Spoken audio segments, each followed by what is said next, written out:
Assalamualaikum warahmatullahi wabarakatuh. Salam sejahtera bagi kita semua. Om Swastiastu, Namo Buddhaya, Salam Kebajikan, Rahayu.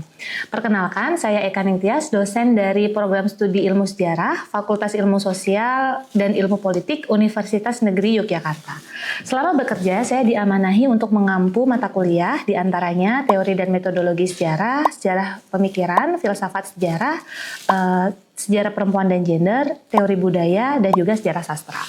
Pada kesempatan kali ini, saya akan menyampaikan salah satu mata kuliah yang saya ampu, yaitu sejarah perempuan dan gender, sesuai dengan bidang keahlian saya, yaitu sejarah politik. Mata kuliah ini merupakan mata kuliah pilihan yang penting sebagai penunjang pemahaman kritis mengenai bias gender dalam historiografi, terutama bagi mahasiswa yang mengambil tema terkait perempuan. Dalam perkuliahan ini, mahasiswa mempelajari perkembangan historiografi perempuan dan gender, konsep-konsep dasar seperti gender, feminisme, maskulinitas, dan interseksionalitas, serta berbagai pendekatan dalam kajian sejarah perempuan. Pembelajaran kemudian diarahkan kepada analisis dinamika peran, pengalaman, dan relasi gender dalam berbagai periode sejarah Indonesia maupun global, mulai dari masyarakat tradisional, masa kolonial, pergerakan nasional, revolusi kemerdekaan, hingga Indonesia kontemporer. Selain memahami perkembangan sejarah perempuan, mahasiswa juga diajak mengkaji berbagai isu terkait representasi perempuan dalam historiografi, politik ketubuhan, keluarga, pendidikan, dunia kerja, hukum, agama, dan gerakan perempuan dalam konteks sosial maupun konteks politik. Melalui pendekatan sejarah kritis, mahasiswa dilatih mengidentifikasi bias gender dalam sumber sejarah, menganalisis arsip dan berbagai sumber primer, merumuskan masalah penelitian, hingga menyusun tulisan sejarah yang berbasis bukti dan menggunakan perspektif gender. Adapun untuk capaian pembelajaran mata kuliah dibagi menjadi 6 poin. Poin pertama adalah mahasiswa dapat menjelaskan konsep dasar sejarah perempuan dan gender, serta perkembangan historiografinya dalam konteks Indonesia dan juga global. Poin kedua, mahasiswa mampu menganalisis konstruksi gender, relasi kuasa, dan representasi perempuan dalam berbagai konteks sejarah menggunakan perspektif sejarah yang kritis. Poin ketiga, mahasiswa mampu mengidentifikasi serta mengevaluasi berbagai jenis sumber sejarah. Poin keempat, mahasiswa mampu menganalisis dinamika kehidupan perempuan dalam berbagai periode sejarah Indonesia dan juga global. Poin kelima, mahasiswa mampu menganalisis berbagai gerakan perempuan dan kontribusinya. Poin ketujuh atau poin keenam, mahasiswa mampu menyusun kajian sejarah berbasis sumber primer sesuai kaidah ilmiah dan juga metode maupun metodologi sejarah. Untuk perkuliahan ini akan dibagi menjadi 16 pertemuan dengan metode perkuliahan, ceramah, dan problem based learning. Adapun untuk pertemuan-pertemuannya dibagi menjadi berikut. Pertemuan pertama itu menjelaskan mengenai konsep dasar sejarah perempuan dalam hubungannya dengan kajian gender, ruang lingkup, dan historiografi perempuan. Lalu pada minggu kedua itu mengenai sejarah perempuan dan perdebatan historiografi yang muncul. Lalu pada minggu ketiga mengenai penggunaan arsip yang berbasis berperspektif gender. Pertemuan keempat, gerakan politik perempuan pada masa kolonial. Lalu pertemuan kelima, kedudukan perempuan Indonesia kontemporer. Lalu pertemuan keenam terkait dengan sejarah perempuan dalam perspektif global. Di antaranya kita akan mendiskusikan tentang gerakan sufrage, gelombang feminisme, dekolonialisasi dan dekolonisasi, United Nations Decade for Women. Lalu pertemuan ketujuh adalah ujian tengah semester. Nah, pada pertemuan ke-8 hingga pertemuan ke-15 akan diselenggarakan diskusi interaktif antara mahasiswa yang akan dipandu oleh dosen untuk mengaplikasikan metode problem based learning. Nah, pada pertemuan ini, pada pertemuan ke-8, diskusi yang dipilih adalah dengan topik berkaitan dengan perempuan dan politik dan lingkungan. Lalu pada pertemuan ke-9 adalah perempuan dan sastra. Pertemuan ke-10 adalah perempuan dan agama. Dalam konteks ini kita akan mendiskusikan mengenai adanya ulama perempuan. Lalu kemudian pada pertemuan ke-11 adalah perempuan dalam dunia pendidikan. Pertemuan ke-12 adalah perempuan dan ekonomi, dalam hal ini kaitannya dengan ketenaga kerjaan dan buruh. Lalu pertemuan ke-13 dan 14 adalah perempuan dan politik. Kemudian pada pertemuan ke-15 adalah dengan topik perempuan dalam budaya populer, dan akan ditutup dengan refleksi dan juga kisi-kisi ujian akhir semester pada pertemuan ke-16 atau pertemuan terakhir. Lalu kemudian untuk penilaian, perkuliahan ini akan didasarkan pada dua aspek utama, yaitu aspek kognitif dan aspek partisipatif. Aspek kognitif terdiri dari kehadiran kuis dan tugas yang masing-masing nanti nilainya adalah 5%, lalu ujian tengah semester 15%, dan ujian akhir semester 20%. Untuk partisipatif akan dibagi menjadi dua, yaitu studi kasus dan team based project dengan masing-masing bobot 25% yang nanti jika ditotal keseluruhannya akan mencapai nilai 100%. Baiklah, berikut adalah cuplikan suasana perkuliahan sejarah perempuan dan gender. Bisa saya mulai? Oke, selamat pagi Mas Mbak semuanya. Pagi. Assalamualaikum warahmatullahi wabarakatuh. Waalaikumsalam warahmatullahi wabarakatuh. Oke, salam sejahtera bagi kita semua. Om Swastiastu, Namo Buddhaya, salam kebajikan, Rahayu. Gimana kabarnya pagi ini? Sehat? Sehat. Oke, baik. Kita berjumpa kembali ya di pertemuan ketiga untuk mata kuliah sejarah perempuan dan gender dengan topik terkait dengan bagaimana perubahan dari sejarah perempuan ke sejarah gender. Nah, sebelum masuk ke situ mungkin kita bisa berdoa dulu menurut agama dan keyakinan masing-masing. Berdoa disilakan. Oke, berdoa tidak dibatasi. Baik, minggu lalu kita sudah bahas tentang gender ya. Masih ada yang ingat gender itu apa definisinya? Silakan Mbak Eka. Menurut saya, gender itu merupakan sebuah konsep yang dibangun oleh masyarakat terkait bagaimana mereka itu bisa membedakan antara laki-laki dan perempuan. Oke, bagus. Saya tambahkan, tadi sudah baik sekali yang disampaikan Mbak Eka. Jadi, gender itu adalah satu konstruksi yang dilabelkan kepada seks tertentu. Seks itu jenis kelamin ya. Jadi, kalau perempuan tidak boleh menangis, laki-laki harus kuat. Nah, itulah yang disebut dengan gender. Sehingga tentu saja kita harus bisa membedakan antara definisi seks atau jenis kelamin dan gender untuk kita bisa memahami perkuliahan ini. Baik, saya akan masuk ke materi ya. Kira-kira ada nggak teman-teman di sini yang bisa menyebutkan tokoh-tokoh nasional Indonesia? Siapa saja? 5 aja. 1. Cuk Nyadin. Era Kartini. Dewi Sartika. Nyi Ageng Serang. Satu lagi. Pangeran Diponegoro. Good. Jadi kita tepuk tangan untuk kelas ini. Luar biasa.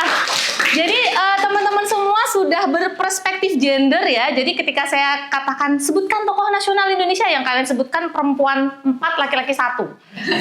Jadi luar biasa ya, kalian sudah punya kesadaran gender di mana karena kan tokoh perempuan di dalam konstruksi pahlawan nasional kita sangat sedikit ya, yang perempuan kalau kita kalkulasi mungkin hanya perbandingannya 20-80 gitu ya, tapi kalian semua bisa menyebutkan 4:1, luar biasa.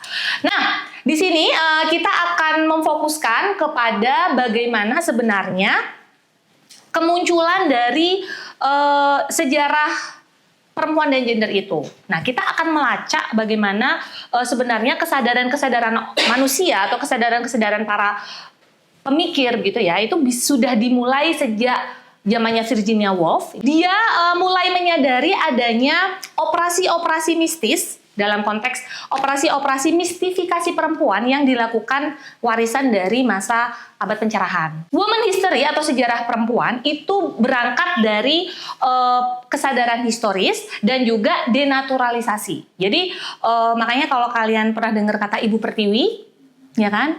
Bapak bangsa, nah dari kata-kata itu saja sudah terpisah ya, gender ya, Ibu Pertiwi, seolah-olah bumi kita ini adalah ibu, ya kan, yang bisa dieksploitasi gitu, yang bisa ditebang sembarangan, yang inilah yang kemudian perempuan itu diidentifikasikan dengan nature.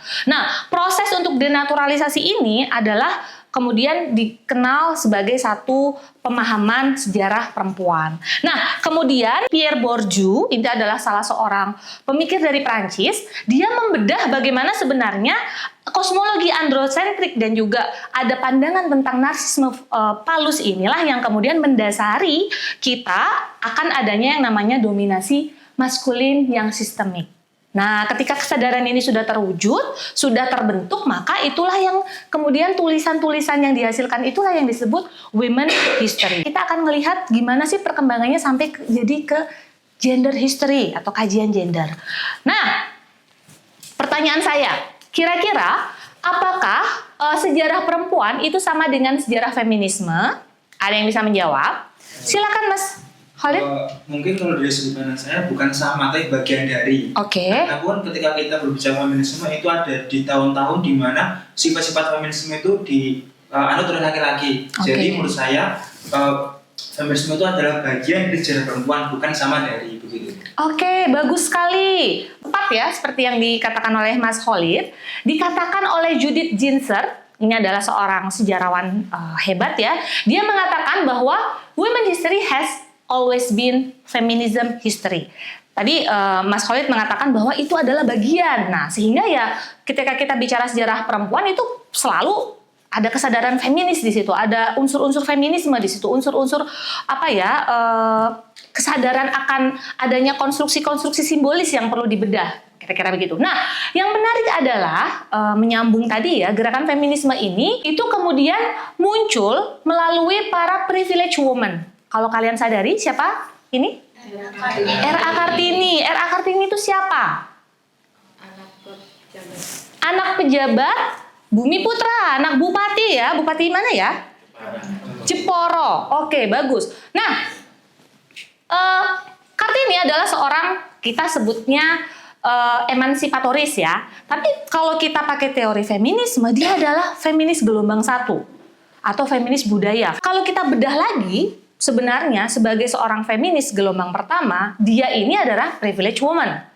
Perempuan-perempuan yang punya privilege, perempuan-perempuan yang punya hak istimewa ya, tapi dia tidak memanfaatkan itu untuk dirinya sendiri, tapi kemudian menghantarkan dia pada satu kesadaran. Sehingga tidak cuma R.A. Kartini ya, misalnya Marie Antoinette, walaupun yang kita tahu dia adalah tokoh yang suka korupsi ya, tapi sebenarnya dia juga punya pandangan-pandangan yang menarik untuk kita lihat bagaimana seorang privileged woman itu bisa menghantarkan pada satu kesadaran gender untuk membedah situasi-situasi yang kurang menguntungkan bagi perempuan. Inilah yang kemudian menarik untuk kita lihat secara akar historis dan juga secara epistemologis. Secara intelektualitas itu tidak muncul di ruang hampa ya, jadi kita harus lacak sampai ke belakang. Nah, tidak hanya demistifikasi dan juga denaturalisasi perempuan, tapi seorang sejarawan yang modern ya, Kimberly Crenshaw mengatakan adanya intersectionality sebagai satu pemahaman adanya yang namanya disertifikasi experience pengalaman diskriminasi. Jadi pengalaman diskriminasi kita menurut Crenshaw itu ada dari gender. Tadi kalau Kartini kan mengatakan gender dan kelas ya, karena dia berbasis itu, dan ras. Lalu juga apakah Kartini sudah bicara legend? Belum ya. Nah, tanpa kalian sadari, kita sebagai masyarakat muslim di Indonesia itu jangan-jangan kita selama ini ada ketidaksadaran kita melakukan diskriminasi kepada teman-teman yang bukan beragama Islam. Misalnya, jadi kita ada Muslim privilege gitu ya. Nah, inilah yang kemudian harus kita pikirkan bagaimana sebagai satu interseksionalitas banyak sekali represi-represi yang terjadi kepada gender tertentu, khususnya perempuan yang kita bahas pada pagi hari ini. Ini adalah buku Babon yang kemudian banyak diserap oleh seluruh sejarawan seluruh dunia, termasuk sejarawan Indonesia, untuk membedah apa itu women history atau sejarah perempuan. Lalu di sini ya, what is women history? Nah, kita berangkat dari dua pemikir hebat. Di sini ada Simone de Beauvoir, dia orang Prancis. Dia menulis buku La Deuxième Sexe atau The Second Sex bahasa Inggrisnya. Dia istrinya Sartre. Tahu Sartre? Seorang sastrawan eksistensialisme ya, dia mempertanyakan kediriannya terus begitu. Lalu ada Virginia Woolf, seorang writer, seorang novelis yang menulis satu novel sangat terkenal, A Room of One's Own. Jadi dia itu menanyakan kenapa sih perempuan itu tidak punya ruangannya sendiri untuk berekspresi, untuk menulis. Nah, itu dituliskannya di tahun 1938. Tentu saja keduanya adalah privileged woman ya, sama seperti Kartini. Nah, mereka berdua menyadarkan kita bahwa women are not born but made. Perempuan itu tidak dilahirkan tapi dibentuk, dikreasikan. Nah, inilah yang kemudian menghantarkan kita kepada gagasan-gagasan kritik terhadap male gaze, male divine world, dan traditional history. Male gaze itu adalah pandangan kelaki-lakian. Jadi kita memandang apapun pakai kacamata laki-laki. Misalnya, laki-laki yang sehat gitu ya. Misalnya, kalau ada laki-laki yang kakinya sedang sakit mau naik ke gedung yang tidak ada liftnya, kesulitan nggak? Kesulitan. Kenapa waktu membuat gedung tidak difikirkan bahwa manusia itu beragam loh, ada yang mungkin sulit untuk berjalan gitu ya. Nah, sehingga ketika membangun gedung pun kita harus memikirkan gender yang semua gender bisa terpenuhi di situ ya. Nah, inilah yang kemudian menyadarkan kita bahwa dunia ini tuh dipandang atau dilihat dari kacamata laki-laki, male gaze, yang sehat. Lalu kemudian juga male divine word. Semuanya didefinisikan oleh kacamata laki-laki. Misalnya kita selalu mengatakan pelakor. Artinya apa pelakor? Merebut laki orang. Apakah lakinya itu diam saja lalu direbut? Tidak. Jadi kita selalu mendefinisikan lewat kacamata laki-laki yang direbut oleh perempuan. Nah, salah satu yang menarik terkait dengan male gaze dan male divine word itu adalah salah satu atau ini misalnya George Sobul. Saya pikir ini suatu karya yang menarik sekali ya. Judulnya Songkulot. Songkulot itu celana pendek ya, seperti ini. Celana pendek, kalau aristokrasi Prancis itu kan pakai celana pendek terus ada kayak rajut-rajutnya, dan di sini kemudian pakai kaos kaki putih. Nah, itu dinamakan kulot. Hanya orang kaya yang bisa pakai. Song itu artinya tidak, kulot itu celana pendek. Berarti orang yang tidak bercelana pendek alias orang yang bukan aristokrasi. Sehingga kira-kira bicara tentang apa? Ya, tentang orang yang bukan aristokrasi, petani, buruh, pekerja gitu ya. Lalu juga ada E.P. Thompson, The Making of the English Working Class. Ini juga sangat terkenal sekali. Ini adalah bapaknya pemikir kiri baru. Kemudian juga ada Eric Hobsbawm sama. Dia juga, ini semuanya adalah murid-murid Marx ya. Orang yang banyak belajar Marx, tapi dia menekankan kepada sisi ekonomi. Sayangnya, ketiga orang ini sangat luar biasa sejarawan, tapi ada yang miss. Mereka hanya fokus kepada laki-laki saja. Misalnya George Sobul, bagus dia mengkritik tentang ketidakadilan kepada pekerja. Tapi dia hanya fokus kepada pekerja laki-laki. Pekerja perempuannya gimana? Belum kepikiran sama dia. Nah, itulah yang saya katakan tidak ujuk-ujuk gitu ya teman-teman. Tidak langsung hadir begitu saja. Kita harus lihat, sudah ada muncul kesadaran tentang peasant, tentang petani lewat George Sobul. Terus ada pemikir berikutnya yang mengkritisi, loh perempuannya mana? Nah, terus akhirnya muncul lagi karya yang lebih baru. Nah, inilah yang disebut dialektika dalam ilmu pengetahuan. Kita masuk ke tahun 70-an itu adalah decade for challenge and transformation. Jadi dekade-dekade untuk tantangan dan transformasi ya, dalam konteks historiografi ya di sini. Nah, di sini ada seorang Bernice Carroll dengan Deliberating Women's History, Theoretical and Critical Essays, terbit tahun 76. Nah, di sini mulai banyak kritik-kritik karena tadi di yang slide sebelumnya, ini kan banyak penulis laki-laki ya, dengan fokus laki-laki. Nah, di tahun 76 mulai dijawab oleh sejarawan perempuan. Dia mulai membuat buku tentang historiografi, metodologi, tema, dan juga topik-topik yang menekankan perempuan, sisi perempuan atau tema perempuan. Nah, sehingga sejarah itu pada akhirnya tidak hanya bicara pakai suaranya laki-laki, tapi seharusnya bisa bicara dengan suara laki-laki maupun suara perempuan. Sehingga di tahun 70 inilah periode yang sangat penting pada perubahan secara epistemologi dari women history kepada gender history. Nah, tahun 80 sampai hari ini ya, jadi ini masih satu dekade ya, masih satu era yang sama ya secara epistemologis, itu kita mendekatkan kepada yang namanya linguistic turn. Kalau tadi kita membedah mitos, ya kan? Kita membedah ketubuhan, mitos-mitos atau denaturalisasi perempuan. Nah, kemudian pendekatan yang terbaru dari Hayden White, linguistic turn, dia mengatakan bahwa sebenarnya kekerasan itu bukan lagi ada di dalam mistis atau mitos, tapi di dalam bahasa yang kita gunakan. Wah, ini lebih ini lagi ya, lebih advance lagi ya. Bahkan kata-kata yang kita ucapkan itu jangan-jangan mengandung kekerasan simbolis.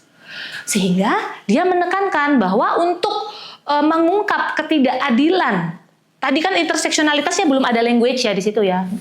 Pada era yang lebih modern sudah ada language-nya, bahasa yang kita pakai, sehingga yang kita tekankan adalah meaning-nya atau pemaknaannya untuk melihat apa sih hidden power di belakangnya, dan kemudian kita akan melihat adanya ketimpangan gender di situ. Saya kasih contoh. Satu, nanti kalian bisa cari contoh yang lain ya. Kalau kata janda, itu kan kalau kita belum berperspektif gender kan kita merasa itu kata yang biasa saja, ya kan? Padahal itu kata yang tidak biasa saja. Ada banyak label-label yang diletakkan kepada perempuan yang disebut janda. Bahkan dalam karya sastra bisa kita lihat seberapa harganya perempuan yang sudah mendapat label janda itu seolah-olah jauh lebih rendah daripada perempuan yang masih gadis atau yang belum menikah, kira-kira gitu. Nah, apakah kita akan terus meneruskan kekerasan linguistik ini? Tidak. Jadi kita mulai harus ada kesadaran political language correctness. Mungkin ada yang bisa ngasih contoh yang lain? Apa kata yang perlu kita koreksi? Perawan tua. Bagus sekali. Perawan tua. Apa yang kalian rasakan ketika mendengar kata perawan tua? Tidak laku. Apakah perempuan itu dijual? Tidak dong. Kalau perjaka tua ada nggak? Kita pernah dengar nggak kata perjaka tua? Nggak pernah. Yang kita bebankan adalah perempuan harus menikah sedini mungkin, secepat-cepatnya laku. Kita mulai harus membedah kata-kata, kita mungkin menghindari kata perawan tua. Apa solusinya Mbak? Kata lain untuk perawan tua. Lajang, perempuan matang, perempuan dewasa, dengan pilihan hidupnya misalnya. Kan lebih enak didengar ya. Apa? Independent woman. Perempuan independen. Nah itu lebih enak ya daripada perawan tua gitu ya Kak. Gitu. Nah inilah yang disebut dengan kesetaraan gender lewat language. Nah, jadi selain tadi ya bahasa, kita juga terkadang punya kekerasan-kekerasan simbolis yang kita tidak sadar bahwa itu kekerasan. Misalnya gambar ini. Apa yang kalian rasakan melihat gambar ini? Laki-lakinya kerja. Dia kerja juga nggak? Kerja. Bagus. Dia juga kerja ya. Jangan dianggap dia nganggur ini ya. Kerjanya apa aja? Masak, nyuci, ngasuh anak sampai dia seperti banyak tangan begitu ya. Nah inilah yang kemudian seolah-olah kita ada di dalam satu konstruksi bahwa laki-laki bekerja, perempuan di rumah tidak bekerja. Oh tidak, perempuan di rumah justru kerjaannya lebih berat. Kalau dihitung kan ini nominalnya rupiah semua ya. Biaya babysitter udah berapa? Kemudian biaya koki berapa? Biaya laundry, cuci kering sama setrikanya udah beda harganya ya kan? Nah, apa kalian bayar ketika ibu kalian nyucikan baju kalian? Tidak. Terus ketika ibu kalian memasakkan kalian bayar?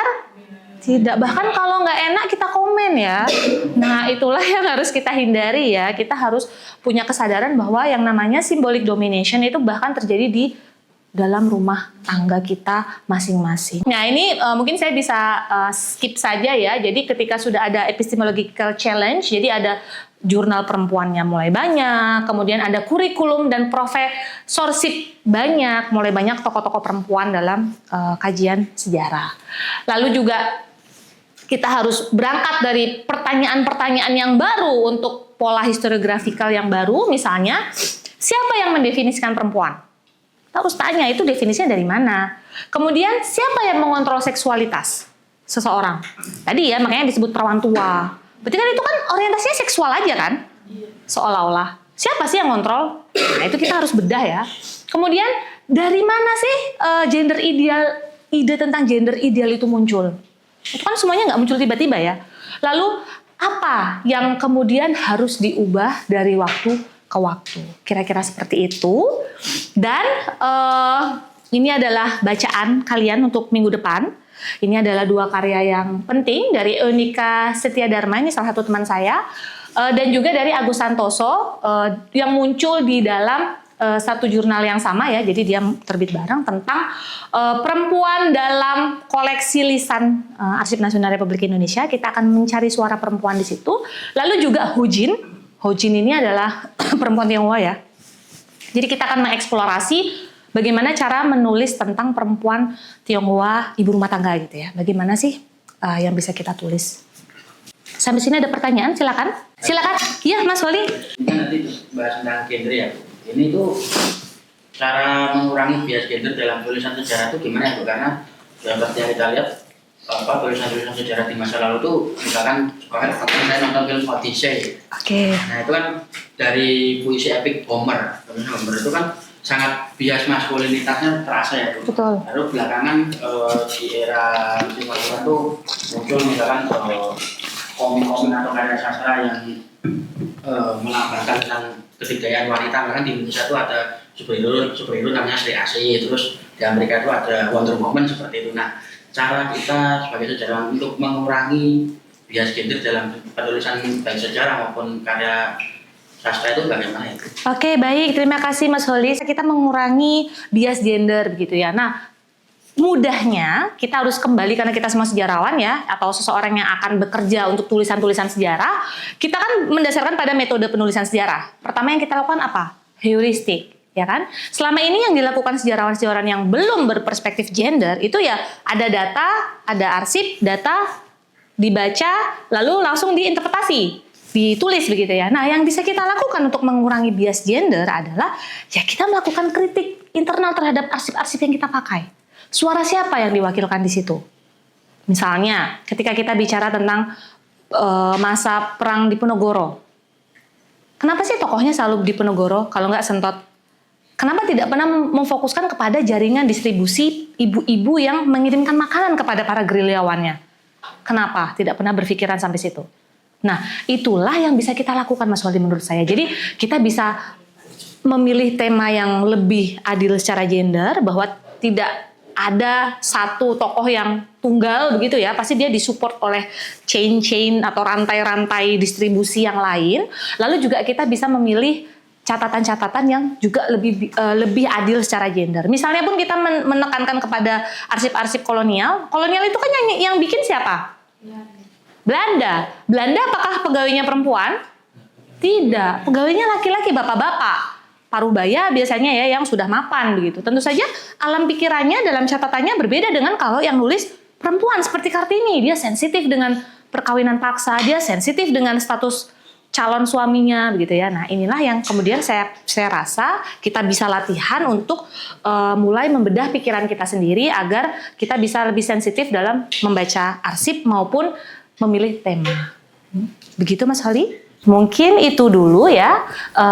Lalu juga nanti untuk presensi nanti saya buatkan setelah ini sehingga nanti teman-teman bisa langsung presensi di gadgetnya masing-masing, di device-nya masing-masing, dan jangan lupa untuk disiapkan materi untuk diskusi kita minggu depan agar lebih menarik lagi ya, diskusi kita lebih hidup. Untuk itu saya ucapkan terima kasih banyak dan wassalamualaikum warahmatullahi wabarakatuh. Waalaikumsalam warahmatullahi wabarakatuh.